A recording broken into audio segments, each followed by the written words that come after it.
Genios de las finanzas. Astor es uno de los apellidos que nos vienen a todos a la cabeza cuando pensamos en el Nueva York de finales del siglo XIX, aquel Nueva York de la Edad de Oro. La fortuna de los Astor venía entonces ya de antiguo, era dinero viejo o relativamente viejo desde la perspectiva de la joven nación americana. El patriarca de esta dinastía tan legendaria fue John Jacob Astor, que llegó desde Alemania a América con apenas 20 años, puso en marcha un negocio de comercio de pieles y con esos mimbres construyó un imperio económico legendario. Hoy en Genios de las Finanzas vamos a hablar de John Jacob Astor y de la dinastía Astor con Clara Ruiz de Gauna, que es redactora jefe de Expansión y autora de la saga sobre personajes financieros que todas las semanas leemos en Expansión, y con Nicolás Menéndez Sarries, periodista de Expansión, especializado en banca y en finanzas. Bienvenido, Nico. Muchas gracias, un gusto estar aquí. Y bienvenida, Clara. Hola, Maya. Bueno, Clara, ya hemos dicho que John Jacob Astor llegó con apenas 20 años a América desde Alemania, era un emigrante más, un chaval. ¿Cómo consiguió construir ese emporio no teniendo nada? Sí, así es, ¿no? Está claro que con mucha valentía y muchísimo olfato. Él llegó, bueno, él que es como un poco el pionero de todos los Amancio Ortega que diversifican su fortuna en patrimonio inmobiliario, y también como todos aquellos que empezaron en un negocio totalmente diferente. Él llegó a Nueva York hecho un chaval y se dedicó al negocio de pieles, ¿no? Este patriarca sin el cual no se entenderían las raíces de la exclusivísima sociedad neoyorquina, comenzó a trabajar en el cuidado y limpieza de las pieles en una tienda en Nueva York y poco a poco convirtió en lo que se consideró la mayor organización comercial de América, en finales del siglo XVIII, que se llamaba American Food. Uh-huh. Y de ahí pasó al negocio inmobiliario porque tuvo mucho olfato a la hora de invertir, ¿no? Los beneficios de su compañía de pieles. Así es, ser peletero lo hizo rico, pero fue su visión de invertir el dinero conseguido en patrimonio inmobiliario lo que le convirtió en el primer multimillonario de América, ¿no? Él tenía esta visión de que Nueva York crecería en el norte y fue comprando terrenos, haciéndose con lotes de fincas, de granjas y creciendo hacia el norte, como decía, con jugadas maestras. Él iba buscando, como un pionero también de la especulación inmobiliaria, todas aquellas ejecuciones que iban a hacerse, estudiaba a los terratenientes que podían tener problemas financieros para quedarse con sus activos a precios de derribo.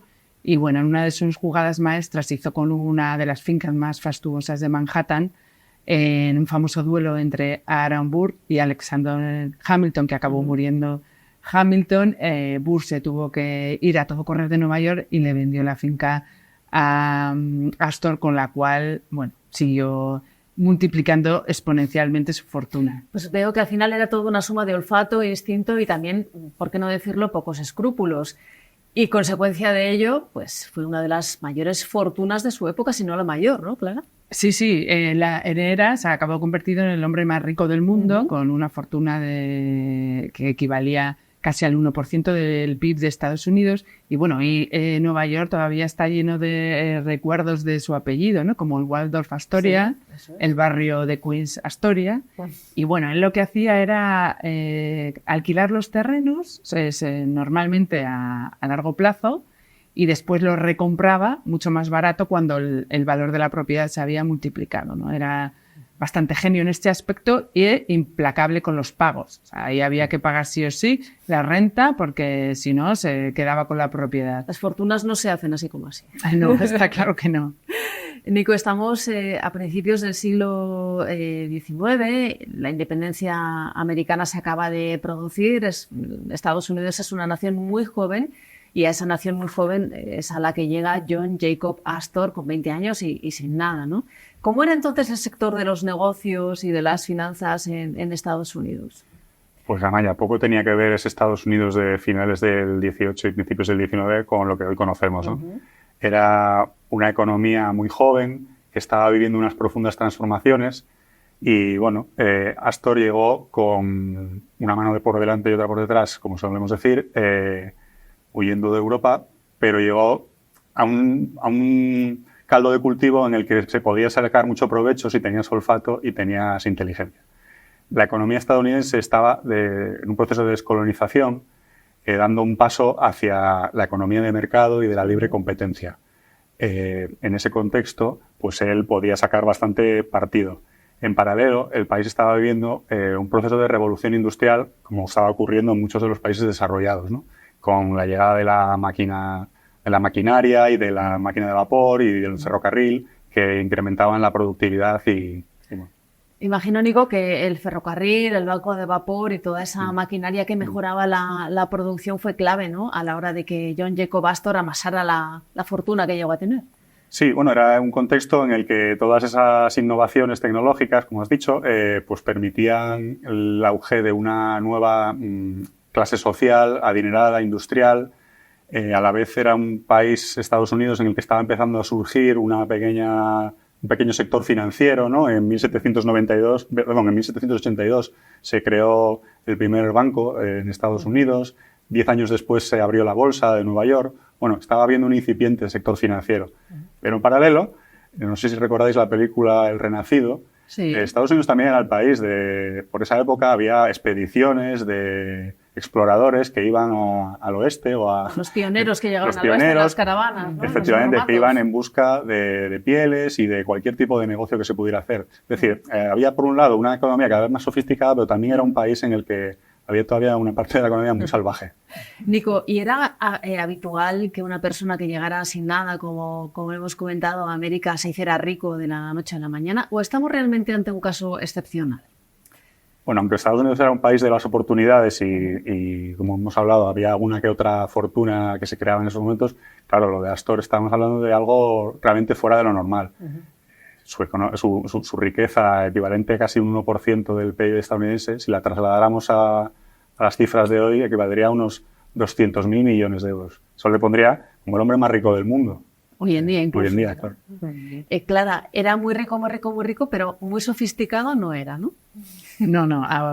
Con el tiempo, con los años, fue un apellido muy consolidado, pero al principio se le despreciaba, ¿no? En la elitista sociedad neoyorquina tenía un acento alemán muy marcado, decían que comía los guisantes con tenedor y en una ocasión se limpió las manos con las mangas del vestido de una señora, ¿no? En algún acto social.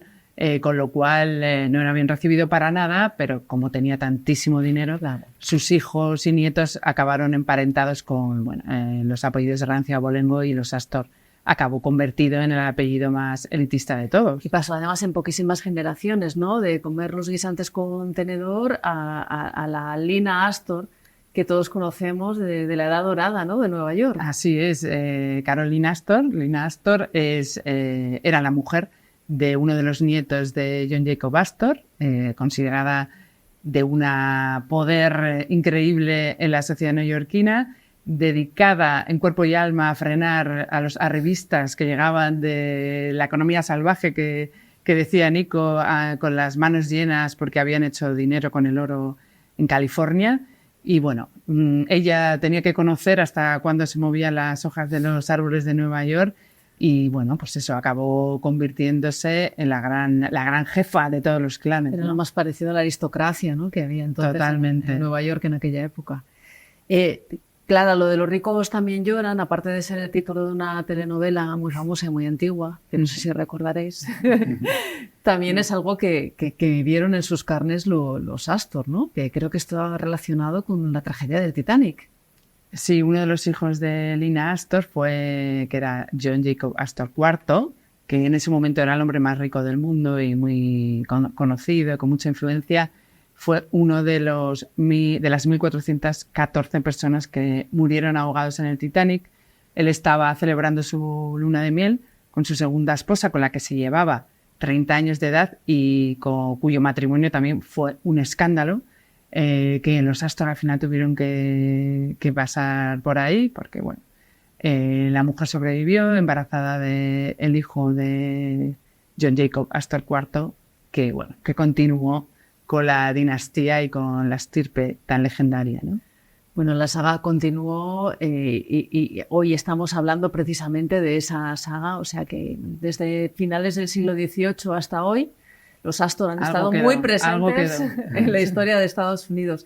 Muchísimas gracias, Clara y Nico, por contarnos esta historia, la de John Jacob Astor, tan repleta de giros de guión. Y muchísimas gracias a ustedes por seguirnos, escucharnos y vernos cada semana en Genios de las Finanzas.